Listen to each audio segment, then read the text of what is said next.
Hello and welcome to another segment of the East Brunswick Advisory Health Council's Wellness Spotlight. It's over 2,500 years old. It uses no drugs and no therapy, and yet people with all types of problems, from emotional to physical, can receive tremendous benefits from its help. What is it? It's called Reiki. And here today is an East Brunswick native and resident, Heidi Scanlon, to tell us all about her Reiki practice. Heidi, welcome to the Wellness Spotlight. Thank you, Ken. Thank you for having me on the Wellness Spotlight. Heidi, tell us a little bit about yourself. You're from East Brunswick. Yes, I grew up in East Brunswick. I lived here about 48 years. And after I got married, I moved for a little while. Then I came back because I thought it was a great place to raise children. I have 4 children. They all went through the school system. I just had a grandchild. My son. Congratulations. Thank you. My first grandchild.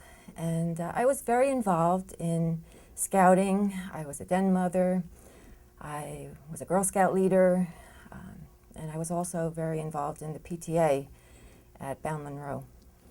So how does a gal who grew up in the sticks in East Brunswick, because in those days there were a lot of farms in the area, Yes, there was. that we didn't have the kind of development that we have now, who's a mom raising 4 kids, how do you become a certified Reiki master and a teacher?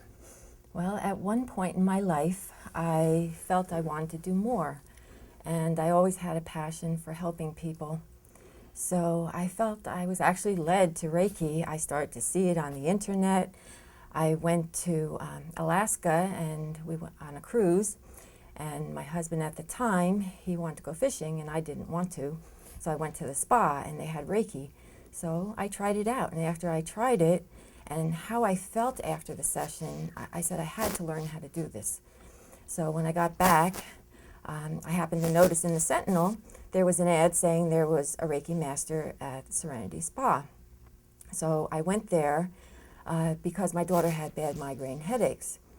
And I figured I'd try it out for her for the headaches. And we went there after the session. She didn't have a headache for 6 months. And the person that was doing the session said she was teaching classes. So I took the classes. It took 2 years for me to become a Reiki master. And I've been practicing now for 12 years. That's terrific. Now, what is Reiki?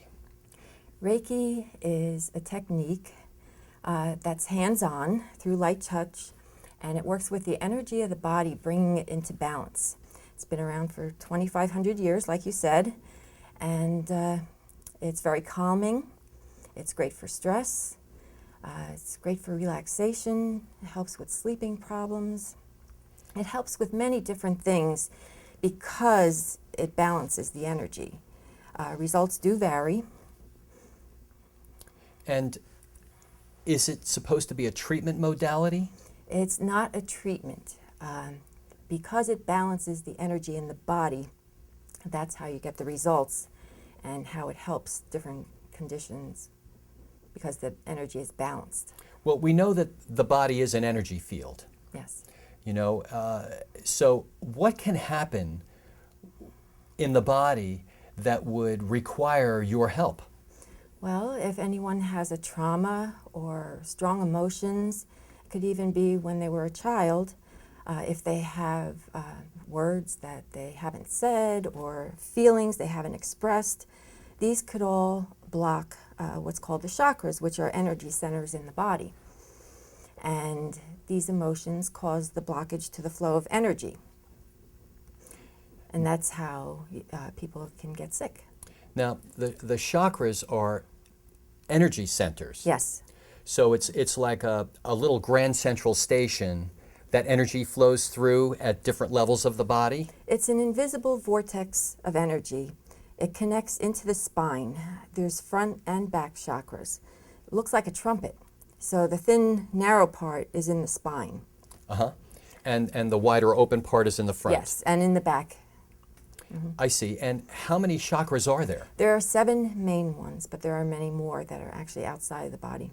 Now, could you describe them from top to bottom and talk a little bit about where each one relates to the body and some of the common maladies that you may see connected to those areas. Okay, I'll start with the base chakra. That's at the base of the spine. That has to do with survival. And then we go to the sacral chakra. What do you mean survival? I mean, most people today have, we're concerned about making ends meet. And Well, that would affect that chakra. oh, I see. Yes, so if you're concerned that you won't be able to survive financially, that would affect that chakra. I see. Would it be affected by emotions as well? Yes, yes. Concerning that, yes. Okay. So that was the base chakra. Right. Then the sacral chakra, which is below the navel, that chakra pertains to relationships, sex, creativity, money. So that is one chakra that is affected a lot. And then we go to the solar plexus, which is above the navel. It's right here. And that is your power, your will. The heart chakra is right here in the center of the chest. And that has to do with love, compassion, forgiveness, self-love. And we have the throat chakra, which is obviously here, the throat.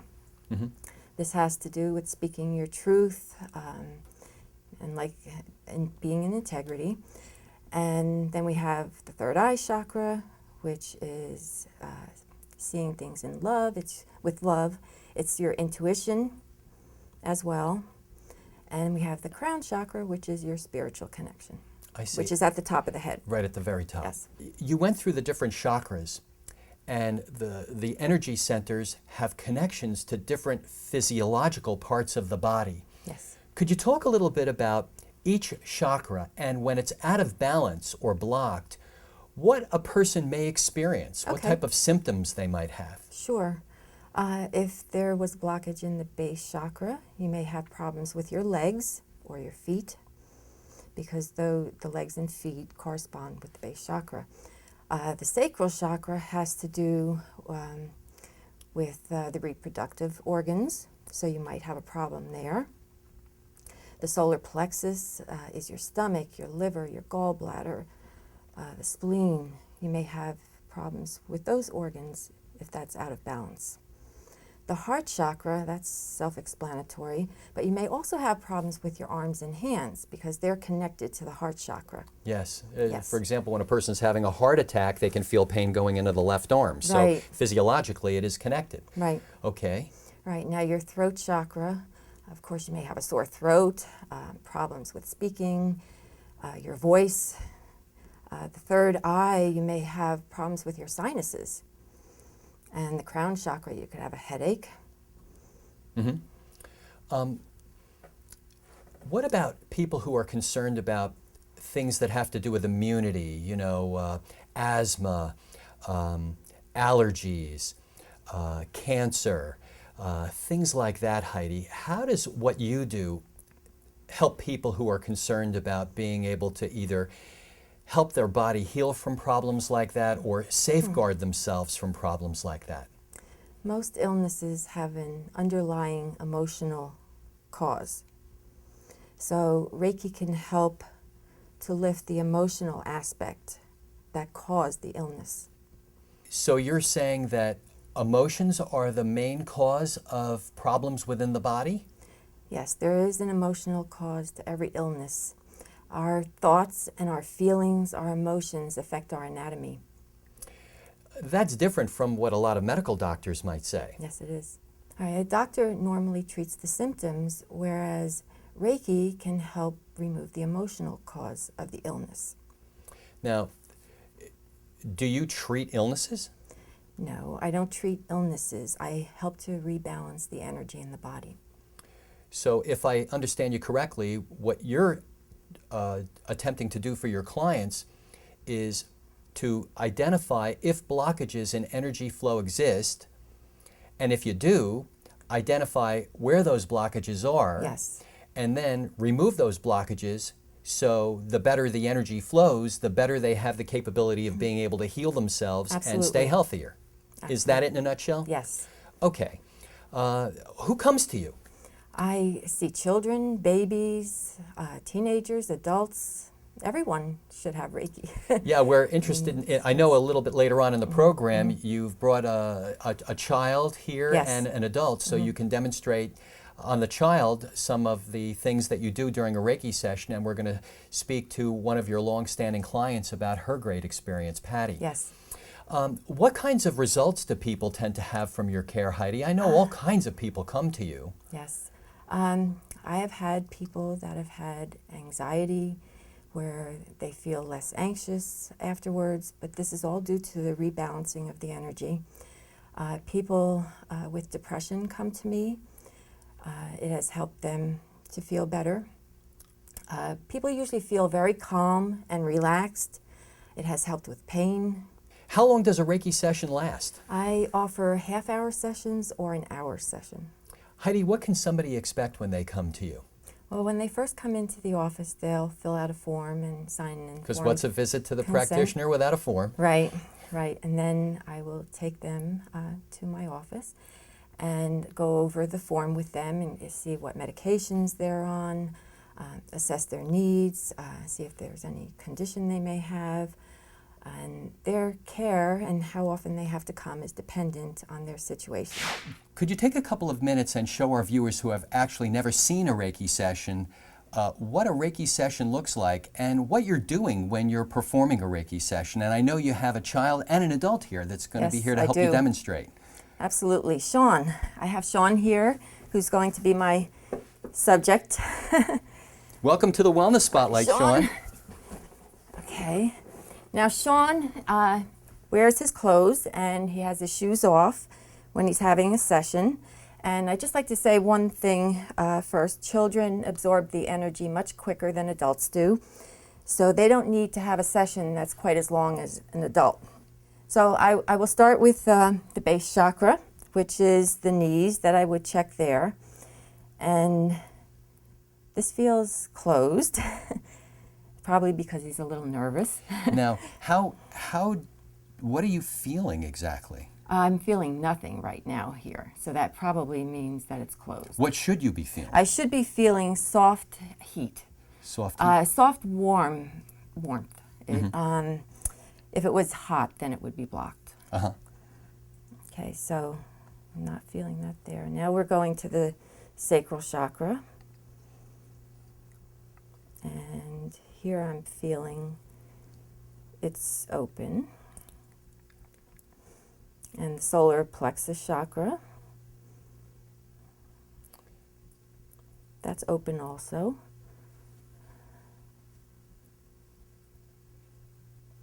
Now the heart chakra is feeling, he's holding feelings down. How can you sense that? How can I sense that? It's not fully open and it's not closed. And that's what that means? Yeah. Okay, let me see your throat, Sean. Can you put your head back a little bit? What chakra is that? This is the throat chakra. Okay. That's feeling closed right now. Okay. And this is the third eye chakra. And that's feeling open. And the crown. Right now that's feeling closed. Okay, and in that brief amount of time, you have the ability to be able to understand a little bit better about whether his chakras are open or closed. And what does that mean exactly when a chakra is closed and when it's open? Well, when it's closed, there's no energy flowing through it. But he's alive. Right. So how could it be closed if there's no energy going through it? Well, some of the chakras were open. Uh-huh. So the chakras take in universal life force energy, and when they're closed, they're not taking in that energy. So the meridians are not getting energy, and the organs aren't getting the energy they should be getting. So a person can be alive, it's just that They, just like a light bulb can be on, but if a rheostat has a turned down, or if there's a short circuit, it may not be burning as brightly. right, and he'll feel tired, weaker, and when the chakras are open, you feel vibrant, alive. So closed chakras are basically a physiological dimmer. Pretty much. Okay, I got it. Okay, now, why is it important for kids to be checked? So that they can function at their best, just like an adult. So Heidi, you've detected a number of different Reiki findings when you've just checked Sean. Yes. How would you address those areas where the energy centers were closed, and how would you help him? How would I help him? By giving him the Reiki session. So what would that be like? Well, first of all, I'd have to let him know what he would feel. Sean, you might feel some tingling, some pulsating sensations. You might feel heat from my hands. You're supposed to get into a very relaxed state. If you could close your eyes, that would be good. And just be open and receptive to what I'm doing. Okay? Good. And so now what I would do, after I explained that to him, I would start to work on his crown chakra. And the crown chakra is at the top of the head. And this is a person's spiritual connection. Well, that's got to be pretty relaxing. And when your hands are on him, what's happening? Well, the energy is flowing through my hands into Sean, and then it works its way through the chakras and the meridians.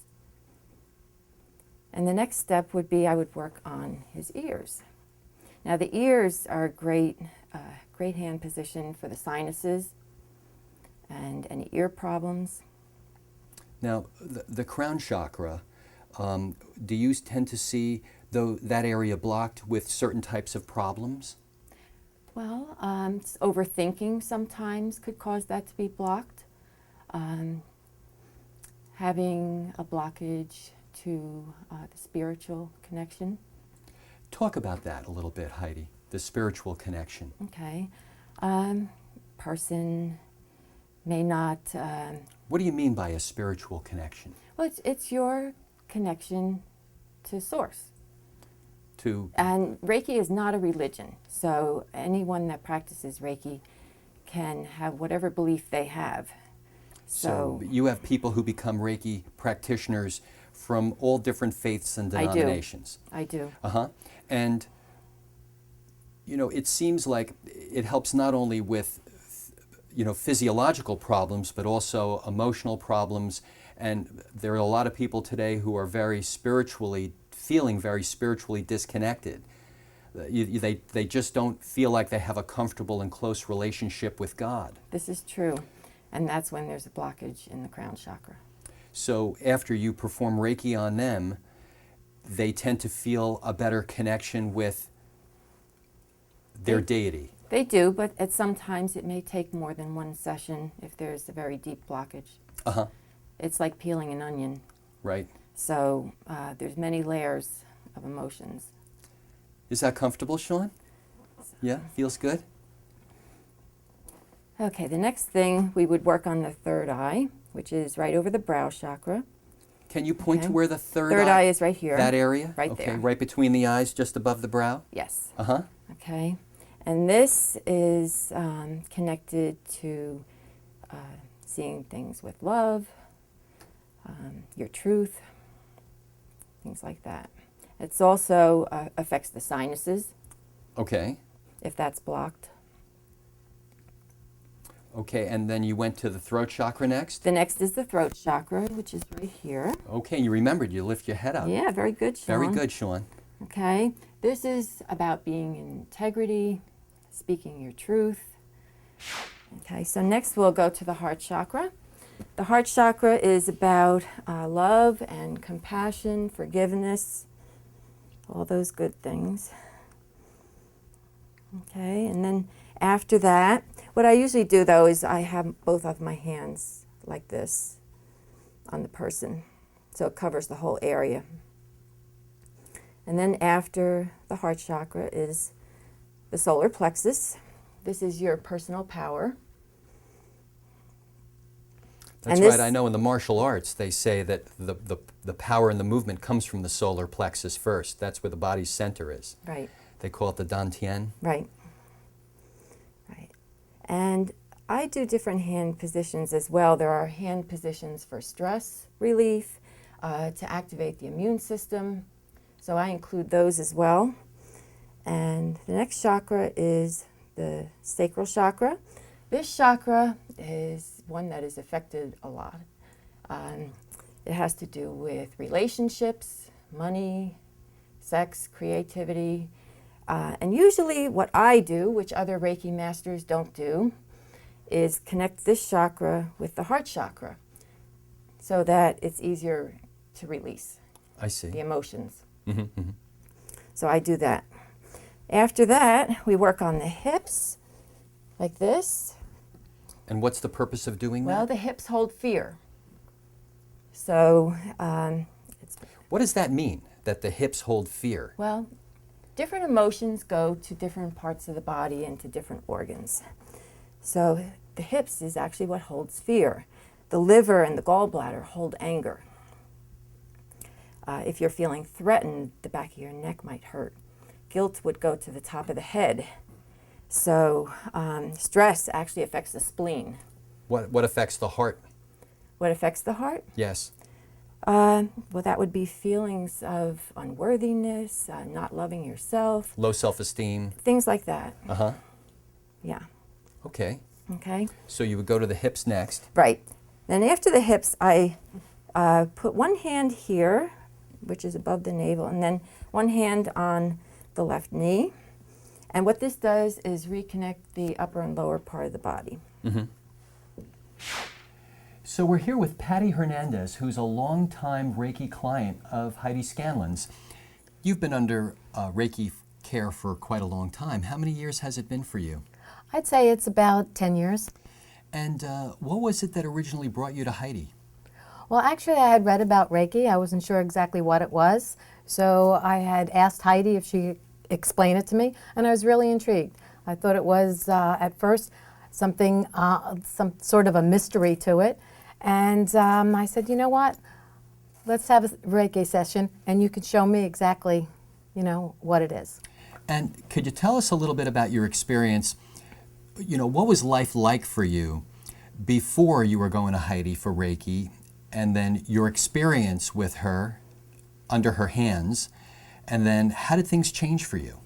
Well, at the time, I was thinking about changing my career, and I wasn't too... That can be pretty stressful. Yes, it was. It was stressful. I went to Heidi, and I needed a little reassurance. And after my first session, I was very calm, very relaxed, and it made me able to see about exactly where I wanted to go in my life. And I continued with Heidi, and each step of the way, my life had gotten better and better. And there was a few bumps in the road along the way, but through Reiki and Heidi, she helped greatly.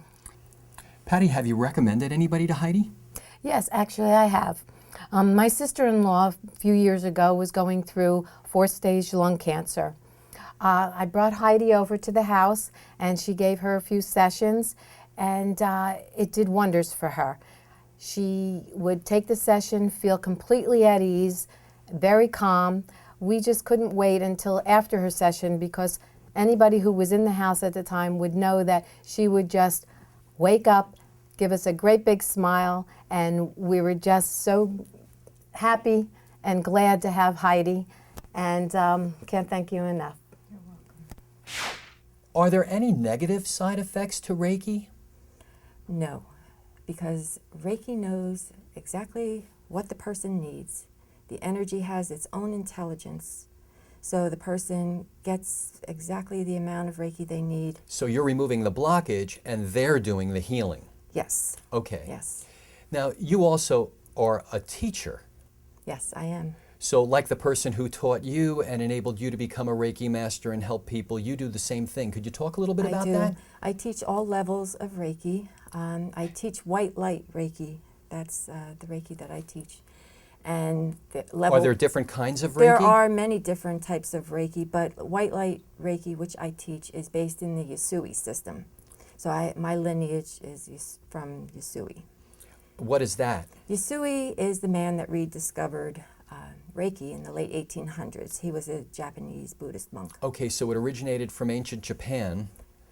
Actually, it was discovered 2,500 years ago. The first written accounts were in the Tibetan Lotus Sutras in Tibet. I see. And the scrolls are in the Himalayan mountains. But Yusui came in the 1800s? Yes, because Reiki had been lost for a time. Okay, and what did Yusui do? He rediscovered it. He developed the hand positions, and there are symbols related with Reiki, and he discovered those. I see. So you practice a number of different forms of Reiki, but predominantly the Yusui white light. I only practice the white light. Oh, I see. Reiki, yes. I see. Yes. And do you find that preferential to the other forms? Actually, I like the type of Reiki I do best because there's the Reiki, the original Yusui Reiki is only 12 hand positions. And I feel it's shorter, and I think this covers more, the Reiki that I do. It's more comprehensive for Yes. the client. Yes, I believe so. Talk a little bit about your classes. I know we got sidetracked Yes, a little bit. I teach Reiki Level 1, Reiki Level 2, the Advanced Reiki class, and the Master Level. For the Level 1, you would practice that for about 2 months before you could take the second level, and then about 10 months from the first level before you could take the Advanced, and it takes 2 years before you would be able to take the Master class. You would have to integrate everything you learned and practice. And who are some of the people that take your classes? I I know they're filling up fast. Yes. I have nurses take classes, other healthcare professionals, teachers, people that work with animals. I have dog groomers that come and take classes. And then just people that would like to work on themselves. They may have a chronic condition, and it gives them the ability to work on themselves. I know that you also have young parents that take Reiki. Yes, yes.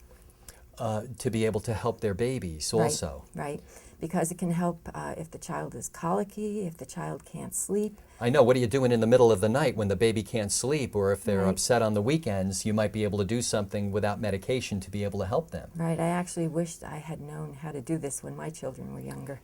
And how long does a class take, Heidi? Class is all day. It starts at 8:30 in the morning and ends usually about 4:30. And you typically offer them when?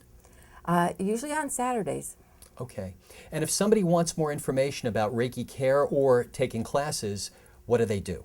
They would call Friedman Chiropractic Center. The phone number is 732-254-6011. Heidi, thank you so much for all of your information and for your time. Thank you for joining us on the Wellness Spotlight to tell us all about Reiki and what it is you do to be able to help our community be a healthier place in which to live. Thank you again for having me, Ken. You're welcome, Heidi. This concludes another segment of the East Brunswick Advisory Health Council's Wellness Spotlight. I'm Dr. Ken Friedman, President of the Advisory Health Council, with Heidi Scanlon, reminding you that wellness works when you work it.